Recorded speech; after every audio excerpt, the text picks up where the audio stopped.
स्वागत है आप सभी का आज के इस क्लास में। आप सभी स्टूडेंट के डिमांड पे आज के इस क्लास में हम आप सभी को बताने वाले हैं यूपी डीएलएड यानी बीटीसी फर्स्ट सेमेस्टर के पेपर के बारे में कि पेपर का स्वरूप क्या होता है, किस तरह के प्रश्न पूछे जाते हैं, कैसे आप सभी को लिखना है। इन सभी चीज़ों के बारे में आज के इस क्लास में हम आपको बताएंगे। तो आप सभी स्टूडेंट इस क्लास को अंत तक ज़रूर देखिएगा। ये सभी चीज़ें केवल पेड स्टूडेंट को बताया जाता है, इसीलिए पेड क्लासेस काफ़ी ज़रूरी होता है, जिसमें आप सभी लोग अपने सिलेबस के सभी विषयों को पढ़ लेते हैं, उसके साथ साथ प्रश्नों को भी हल कर पाते हैं और ये भी कर पाते हैं कि कैसे अपने एग्जाम में पेपर में उत्तर लिखना है। इन सभी चीज़ों के बारे में बताया जाता है। तो आप सभी लोग स्क्रीन पर देख सकते हैं, ये पेपर है 2023 बीटीसी फर्स्ट सेमेस्टर का, जो कि हिंदी विषय का। आप सभी लोग स्क्रीन पर देख सकते हैं हिंदी विषय में जो पेपर का जो समय है, आप सभी लोग स्क्रीन पर देख सकते हैं कि 1 घंटा का समय होता है।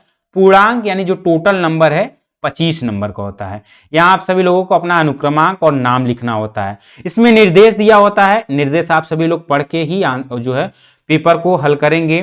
सभी प्रश्न अनिवार्य है, प्रत्येक प्रश्न के निर्धारित अंक प्रश्न के सम्मुख दिए गए हैं, यानी जितने प्रश्न दिए गए हैं सभी प्रश्नों को आप सभी को करना है। सभी के अंक उनके सामने दिए गए हैं कि किस प्रश्न के कितने अंक हैं। दूसरा निर्देश है कि इस प्रश्न पत्र में 3 भाग दिए हुए हैं। 3 भाग यानी पहला है बहुविकल्पी प्रश्न, दूसरा भाग यहाँ देख सकते हैं आप सभी लोग अति लघु उत्तरी प्रश्न, और तीसरा है लघु उत्तरी प्रश्न।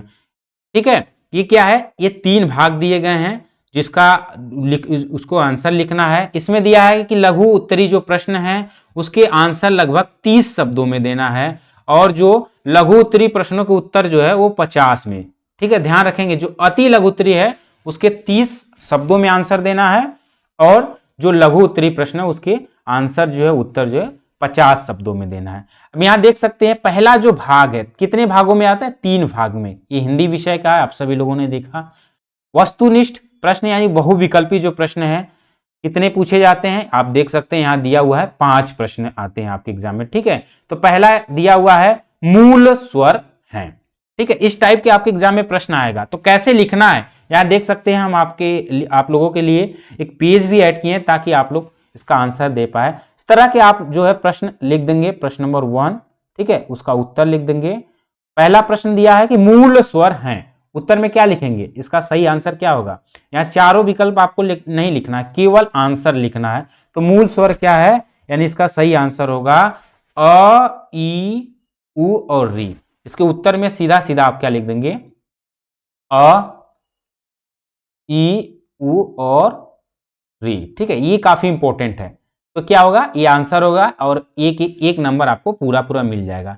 यदि आपके अति लघु उत्तरी में मूल स्वर की परिभाषा पूछ दिया जाए तो आप उसको बता सकते हैं जिनका उच्चारण या जिन स्वरों का उच्चारण स्वतंत्र रूप से किया जाता है। ठीक है, जो कि स्वतंत्र होते हैं वह क्या है, मूल स्वर है। ठीक है, अगला है कि किन वर्णों को अर्ध स्वर कहा जाता है।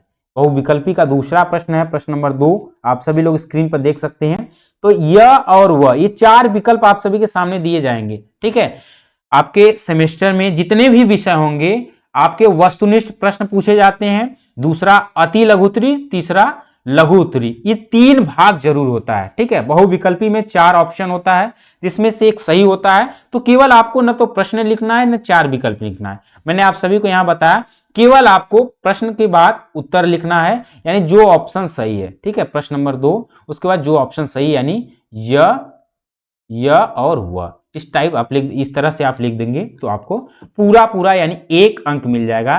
तो इसका सही आंसर क्या होगा, पहला यानी य और व। ठीक है, अगला है कि निम्न अक्षर में महाप्राण है। देख सकते हैं 4 विकल्प है, ए, पहला, दूसरा, तीसरा और चौथा, ये 4 विकल्प है। इनमें से कौन सा सही है, तो यहां पूछा गया है कि महाप्राण है, तो तीसरा का जो सही आंसर होगा वह क्या होगा, ह यानी तीसरा होगा। महाप्राण क्या होता है, हर वर्ग का दूसरा और चौथा अक्षर। मैंने आप सभी को हिंदी के क्लास में बहुत अच्छे से पढ़ाया था जब आप सभी को वर्णमाला पढ़ा रहा था। ठीक है, तो इसमें ह कैसे होगा, क्योंकि तीनों स मैंने बताया था, तालव्य स, मूर्धन्य स यानी मूर्धा से और दंत स, उसके बाद ह, ये सभी क्या है, ये संघर्षी उष्म व्यंजन है। ठीक है, इसमें से जो ह है यहाँ दिया गया ह जो है ये महाप्राण यानी ये जो 4 व्यंजन है ये क्या है, ये महाप्राण है। ठीक है, क्या है, महाप्राण। और अल्प प्राण क्या होगा, तो अंतस्थ व्यंजन जो है य, व और र, ल, इसे अंतस्थ व्यंजन या अल्प प्राण भी कहते हैं। तो इसमें से कौन सा सही होगा, ह होगा। उसी तरह से अगला प्रश्न आप सभी के सामने है कि निम्न में से कौन सा शुद्ध शब्द है। चौथे प्रश्न का आंसर लिखेंगे, प्रश्न लिख देंगे, उसके बाद सीधा आंसर लिखेंगे। प्रश्न नंबर 4 का कौन सा होगा, तो वानर। क्या होगा, वानर। यहाँ पट दिया है क्षेत्र, क्षेत्र ई जो है अशुद्ध है, इसका शुद्ध क्या होगा, इस तरह क्षेत्र लिखा जाता है। मिष्टान्न नहीं होता, मिष्टान्न होता है। क्या होता है, मिष्टान। इसका शुद्ध शब्द जो होता है वो मिष्टान होता है, यानी इसमें सही आंसर क्या होगा, पहला होगा। ये जो अभी आप सभी को मैं बता रहा हूं प्रश्न, यानी पेपर जो हल करा रहा हूं, ये 2023 में पूछा गया, यानी 2023 का पेपर है। ऐसे ही प्रश्न आपके एग्जाम में ऐसे ही आते हैं। ठीक है, ऐसे ही पूछे जाते हैं।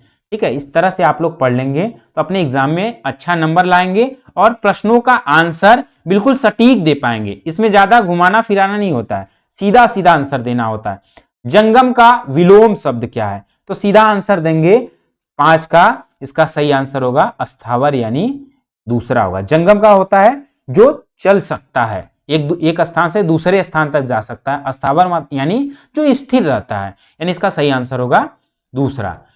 यहां आता है दूसरा भाग है, पार्ट 2 देख सकते हैं, ये पार्ट 2 कह सकते हैं या भाग दूसरा है। अति लघुत्तरी प्रश्न को 30 शब्दों में लिखना है। कितने, 30 शब्दों में सीधा सीधा आंसर लिखना और 1 नंबर का प्रश्न पूछा जाता है। ठीक है, इसमें दिया है कि स्वराघात किसे कहते हैं। अब कैसे लिखेंगे, आपके एग्जाम में पूछा जाए कि स्वराघात किसे कहते हैं, तो यहां देख सकते हैं आप क्या करेंगे, स्वराघात प्रश्न नंबर 6 आंसर डाल देंगे, उसके बाद उत्तर कर देंगे। ठीक है, क्या लिखेंगे, स्वराघात, हेडिंग डाल देंगे। कैसे, स्वराघात, इस तरह हेडिंग डाल देंगे। इसके बाद आप लिखना स्टार्ट कर देंगे अपने ब्लू पेन से। यानी बोलते समय किसी अक्षर या शब्द पर विशेष बल दिया जाता है, वह स्वराघात किया जाता है, स्वराघात होता है। कैसे, जैसे जब कोई व्यक्ति बोलता है तो सभी अक्षर या सभी शब्दों या सभी ध्वनियों को एक समान नहीं बोलता है। क्या करता है, कभी कभी किसी अक्षर पे जो है विशेष बल देता है, तो कभी दूसरे अक्षर पर विशेष बल देता है। वही क्या कहलाता है, वही जो है स्वराघात कहलाता है। तो इस तरह आप हेडिंग डालेंगे और 30 शब्दों में लिख देंगे, पूरा पूरा अंक आपको मिल जाएगा 1 नंबर। ठीक है, ऐसे ही आपको आंसर देना है। हम यहाँ इस क्लास में आप सभी को यही बता रहे हैं कि कैसे एग्जाम में लिखना है। यानी आप कम भी पढ़ते हैं और अच्छे से लिखते हैं और सही सही लिखते हैं तो पूरा पूरा अंक आपको मिल जाता है। इस चीज का विशेष ध्यान देंगे, इसीलिए काफी इंपॉर्टेंट होता है। जो पेड क्लासेस ज्वाइन करते हैं उन्हें सभी चीजें बताया जाता है, केवल सिलेबस ही नहीं पूरा कराया जाता है, ये सारी चीजें बताया जाता है, कैसे प्रश्न पूछे जाते हैं और कैसे लिखना है, इन सभी चीजों के बारे में बताया जाता है। अगला है पार्श्विक वर्ण का उदाहरण दीजिए। ठीक है, ये काफी इंपॉर्टेंट है। केवल पूछा गया कि पार्श्विक वर्ण का उदाहरण दीजिए, तो ऐसा नहीं कि आप परिभाषा लिखने लगे, परिभाषा नहीं लिखना है, केवल उदाहरण देना है। तो परिभाषा मैं आपको बता दे रहा हूं ताकि आप समझ जाएं, लेकिन आप एग्जाम में केवल उदाहरण लिखेंगे। परिभाषा क्या होता है कि जिन वर्णों का उच्चारण, यानी जब अपने मुख से उसका उच्चारण करते हैं तो हमारा जो जीभ होता है वो तालु को टच करता है, और जब तालु को टच करता है तो हवा क्या होता है, दोनों जीभ के बगल से निकलकर बाहर आ जाता है।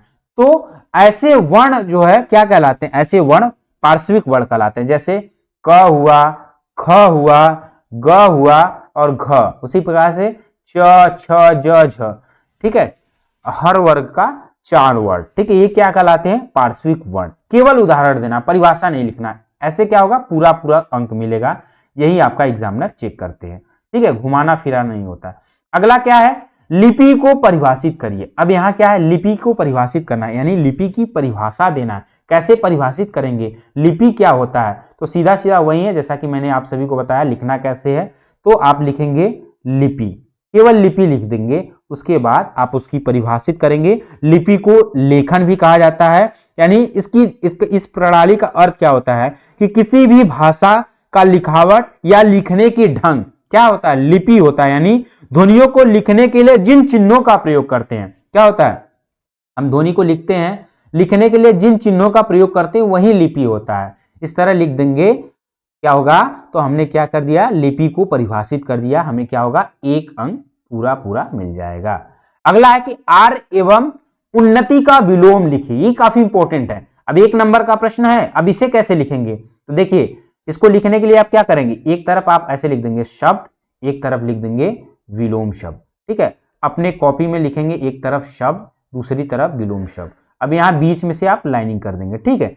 अब यहाँ क्या होगा, पहला था आर्य और दूसरा क्या था, उन्नति, दूसरा क्या था, उन्नति, ठीक है, ऐसे लिख देंगे। अब आर्य का विलोम क्या होता है, तो आर्य का विलोम होता है अनार्य, ठीक। अब दूसरा लिखेंगे उन्नति, उन्नति का विलोम क्या होता है, उन्नति का विलोम होता है अवनति, क्या होता है, अवनति, ध्यान से समझिएगा। और ये जो शब्द लिखेंगे इसको आप ब्लैक से लिखेंगे, विलोम शब्द ब्लैक से लिखेंगे, लेकिन उसके अंदर जो लिखेंगे आर्य इसको ब्लू और उन्नति ब्लू से लिख देंगे, उसके सामने ऐसे और उसका विलोम शब्द लिख देंगे। तो आपको क्या होगा, एग्जामिनर चेक करेगा तो आपको पूरा पूरा अंक लिखेगा। यही लिखने का कला होता है। क्या होता है, कभी कभी आप लिखते हैं सीधा सीधा आर्य लिख के क्या करते हैं, बहुत सारे स्टूडेंट आर्य लिख देंगे, उसके बाद डैश या बराबर करके अनार्य लिख देंगे, ठीक है। आपने तो सही जवाब दिया, आर्य का अनार्य कर दिया, लेकिन कभी कभी क्या होता है, उसमें लिखने की कौशल या कला को चेक किया जाता है, कैसे लिखा जाता है। यही सारी चीजें आपको पूरा पूरा अंक दिलाता है, ठीक है, ऐसे लिखेंगे। अगला है कारक किसे कहते हैं, अपादान कारक का चिन्ह बताइए। देखिए यहां केवल बताना है कारक किसे कहते हैं, प्रश्न नंबर 10 दिया है, उसके बाद क्या बताना है, कारक के बाद आपको बताना है, कारक को परिभाषित कर देंगे, उसमें अपादान कारक के बारे में बताएंगे। कारक की परिभाषा को बता देंगे कि वाक्य में जिस शब्दों का संबंध क्रिया से होता है वही कारक है। अब उसके बाद आप 8 कारक के बारे में नहीं बताएंगे, केवल अपादान कारक का चिन्ह बताएंगे, लिखेंगे इसका अपादान कारक का उदाहरण है से, फिर कोष्टक में लिख देंगे अलगाव का बोध कराता है। किसका बोध कराता है, अलगाव, क्योंकि करण कारक में भी से होता है, लेकिन आप अपादान कारक में से उदाहरण लिख के लिखेंगे अलगाव का बोध कराता है। जैसे वृक्ष से पत्ते गिरते हैं तो क्या होता है, पत्ता वृक्ष से अलग हो रहा है, तो यहां अपादान कारक होगा, ऐसे लिख देंगे तो आपको पूरा पूरा। अब क्या है, अशुद्ध उच्चारण में कौन कौन कारण है, अशुद्ध उच्चारण में कौन कौन कारण है, तो कारण लिख देंगे कि जब आप उच्चारण करते हैं, कोई शब्द बोलते हैं तो क्या होता है, कभी कभी त्रुटियां होती है, अशुद्धियां होती हैं, उसका कारण क्या है, कुछ लिख देंगे। जैसे भय की वजह से कुछ लोग, जैसे क्या होता है क्लास में कभी किसी को उठा दिया जाता है पढ़ने के लिए, तो क्या होता है, डर होता है, अंदर भय होता है, तो गलत गलत पढ़ लेते हैं, यानी अशुद्ध उच्चारण कर लेते हैं। कभी संकोच में, कभी शीघ्रता यानी जल्दीबाजी में हम गलत उच्चारण कर लेते हैं, तो कभी विलंब से यानी किसी चीज को बहुत समय लगा के पढ़ते हैं तो वो उस समय गलत उच्चारण होता है। कभी जो व्यक्ति क्या होता है तुतलाता है तो उस तुतलाने की वजह से भी अशुद्ध उच्चारण होता है। तो ये कारण लिख देंगे, केवल आप 4, 5, 6 कारण लिख देंगे, 1 नंबर पूरा पूरा मिल जाएगा। बस यही आपको लिखना है, ठीक है। ज्यादा उसमें समय ज्यादा लिखना नहीं है, क्योंकि 1 घंटे का पेपर है, केवल 25 नंबर का। ऐसा नहीं कि ज्यादा लिख देंगे तो आपको 50 नंबर मिलेगा, ऐसा नहीं है। जितना पूर्णांक निर्धारित है, जितना अंक निर्धारित है उतना ही आपको मिलना है, और उसी के अकॉर्डिंग आपको लिखना है जितने शब्दों में कहा गया है, ठीक है। अब आगे आ गया लघु उत्तरी प्रश्न, यानी और कुछ ज्यादा शब्दों में लिखना है। कितने, 50 शब्दों में लिखना है, लगभग 50 शब्द हो जाने चाहिए। जैसे अयोगवाह से आप क्या समझते हैं, पूछा जा रहा है कि अयोगवाह से आप क्या समझते हैं, उदाहरण सही समझाइए। तो बिल्कुल अयोगवाह की परिभाषा लिख दीजिए। अयोगवाह क्या है, यानी ऐसे वर्ण जिनमें स्वर एवं व्यंजन दोनों के गुण पाए जाते हैं, बस वही अयोगवाह है। उदाहरण लिख दीजिए, अंक और अ, क्या है, अंक और अ। अब देखिए अंक और अ, ये दो जो वर्ण हैं, ये दो जो अक्षर है, यही अयोगवाह है। अंक और अ न तो स्वर है न तो व्यंजन है, ये दोनों में पाए जाते हैं, यही परिभाषा हो गया। और उदाहरण लिख देंगे, अंक और अ, आपको 2 नंबर मिल जाएगा, ठीक है। और अगला है पेस्टोलॉजी की रचनात्मक विधि को समझाइए और शिरोरोग किसे कहते हैं। तो ये आप सभी को जब शिक्षण शास्त्र पढ़ाया जाएगा, सर आप सभी को पढ़ाएंगे मोहन सर, तो उसमें ये विधियां बता देंगे, बिल्कुल आसान है, इजी है, आप लोग उसको लिख लेंगे, ज्यादा परेशान होने की जरूरत नहीं है। ये आपको अलग अलग विषय में यदि इससे प्रश्न पूछा जाता है तो आप उसका आंसर कर पाएंगे, इसको लेकर आप परेशान नहीं होंगे। अक्सर पूछा जाता है, केवल जो बताया जाएगा सीधा सीधा आंसर लिखना है, ठीक है। यहां दिया वर्णों को क्रमशः उच्चारण स्थान से लिखिए, बिल्कुल सिंपल सा है, मैंने हिंदी के क्लास में आप सभी को पढ़ाया था। स्वर क्या होते हैं, व्यंजन क्या होते हैं, उसके बाद जब हमने व्यंजन में आया तो क वर्ग में क ख ग घ अंग होते हैं जिनका उच्चारण कंठ से होता है। फिर च वर्ग आता है जिनका उच्चारण तालु से होता है। ट वर्ग आता है जिनका उच्चारण मूर्धा से होता है। त वर्ग आता है दंत से, और प वर्ग आता है ओष्ठ से। तो ये आप लिख देंगे, क वर्ग में क ख ख जिसका उच्चारण कंठ से, फिर च में च छ ज झ जिनका उच्चारण है स्थान है तालु। तो आपको कितना अंक मिलेगा? ये 2 अंक मिलेगा और आपके 50 शब्द पूरे हो जाएंगे। ठीक है, बिल्कुल सिंपल है, परेशान होने की जरूरत नहीं है। बहुत से स्टूडेंट का डिमांड आ रहा था, कॉल कर रहे थे, मैसेज कर रहे थे, सर कैसे प्रश्न पूछे जाते हैं, कैसे हम लिखेंगे। तो ये केवल उन्हीं को बताया जाता है जो पेड स्टूडेंट है, जिन्होंने कोर्स को परचेज किया है। सारी चीजें इसीलिए बताया जाता है, इसीलिए काफी इंपॉर्टेंट हो जाती है जिन्होंने क्लास ज्वाइन किया है। ठीक है, लिखित अभिव्यक्ति का महत्व बताइए, काफी इंपॉर्टेंट है। ये प्रश्न पूछे जाए तो आप क्या बताएंगे? लिखने की स्वतंत्रता, अभिव्यक्ति का महत्व कुछ पॉइंट में लिख देंगे कि लिखने की स्वतंत्रता होनी चाहिए, अपने मन के विचार को कैसे आप स्वतंत्र रूप से लिख सकते हैं, इन सभी चीजों के बारे में आप अभिव्यक्त कर देंगे 50 शब्दों में। वर्णों को लिखते समय क्या क्या सावधानियां रखनी चाहिए, काफी इंपॉर्टेंट है। वर्णों को लिखते समय क्या क्या सावधानियां रखनी चाहिए। ठीक है, ये सावधानियां रखनी चाहिए कि ह्रस्व स्वर कौन सा है, दीर्घ स्वर कौन सा है, कैसे उसका उच्चारण होता है, कैसे लिखा जाए, इन सभी चीजों का सावधानियां रखना चाहिए। मैंने हिंदी की क्लास में बताया, पढ़ाया, समझाया है। तो जो भी स्टूडेंट अभी इस जो है आज के इस क्लास को देख रहे हैं, पेपर कैसे लिखना है, यदि उस क्लास को नहीं किए तो हिंदी की क्लास यानी हिंदी के सेक्शन में जाइए और उस क्लास को जरूर देखिए, पढ़िए, काफी इंपॉर्टेंट है। इसलिए मैंने पढ़ाया और समझाया था कि एग्जाम में इस तरह के प्रश्न आते हैं। वाचन किसे कहते हैं, उनके प्रकार बताइए, काफी इंपॉर्टेंट है। वाचन क्या है? किसी पाठ या पुस्तक को किसी भाग या सस्वर या मौन रूप से उसको पढ़ना, उसका उच्चारण करना, पाठन करना ही क्या कहलाता है? वाचन कहलाता है। प्रकार क्या है?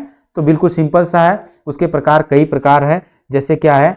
सस्वर वाचन यानी सस्वर वाचन है, मौन वाचन है, लिख लीजिए आप लोग, सस्वर वाचन है, उसके बाद मौन वाचन है, आदर्श वाचन भी है। क्या है? आदर्श वाचन है। ये सभी क्या है? वाचन के प्रकार है। ठीक है, तो आप सभी स्टूडेंट आज के इस क्लास में आप सभी लोग देखे होंगे कि मैंने आप सभी को बताया बहुत अच्छे से कि किस टाइप के प्रश्न पूछे जाते हैं। ये क्या है? 2023 का पेपर, उसके अकॉर्डिंग मैंने बताया कि ऐसे आपको लिखना है, इस टाइप के प्रश्न आते हैं। ठीक है, तो ये रहा आज के क्लास में, मैंने आप सभी को बताया। ऐसे ही और भी जो विषय हैं आपके एग्जाम फर्स्ट सेमेस्टर में, हिंदी के अलावा और भी जो विषय हैं, कितने पूर्णांक के होते हैं, कितना समय होता है, कैसा प्रश्न पूछे जाता है, सभी चीजों को बताया जाएगा। अगली क्लास में मिलते हैं, तब तक के लिए आप सभी को बाय बाय।